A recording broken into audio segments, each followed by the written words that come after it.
Hello అండి, అందరికి recent గా మీ అందరికి ముంజా సినిమా గురించి చెప్పాలంటున్నాను. ఈ ముంజా సినిమా హిందీలో రిలీజ్ అయ్యి 100 కోట్ల కలెక్షన్ రాబట్టింది. ఇప్పుడు ఈ ముంజా సినిమా హాట్ స్టార్ లో తెలుగు వాళ్ళు చూసే విధంగా తెలుగు అనువాదం చేసి రిలీజ్ చేయడం జరిగింది. ఈ ముంజా సినిమా స్టోరీ ఏంటంటే, బ్రాహ్మణ కుటుంబంలో జన్మించిన 10 ఏళ్ల వయసున్న కుర్రాడు తనకంటే 7 ఏళ్ళు వయసున్న పెద్ద అమ్మాయిని ఇష్టపడడం జరుగుతుంది. ఎలాగైనా తనని పెళ్లి చేసుకోవాలని కొన్ని మంత్రశుద్ధ శక్తులు కూడా పూజ చేయడం జరుగుతుంది. అలాంటి చేసే మంత్రశక్తులు చేసే విధానంలో ఆ పిల్లవాడు చనిపోవడం జరుగుతుంది. ఆ పిల్లవాడు చనిపోయిన తర్వాత ఆ కుటుంబంలో ఉన్న వాళ్ళ ఫ్యామిలీ వాళ్ళు ఆ పిల్లవాడి అస్థికల్ని అదే చెట్టు దగ్గర, మంత్రం చేసిన చెట్టు దగ్గర తన అస్థికల్ని కట్టడి చేసి భద్రపరచడం జరుగుతుంది.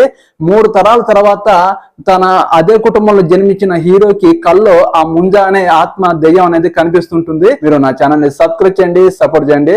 ఇలాంటి మరిన్ని మూవీస్ తో రివ్యూస్ తో మీ ముందు ఉంచడానికి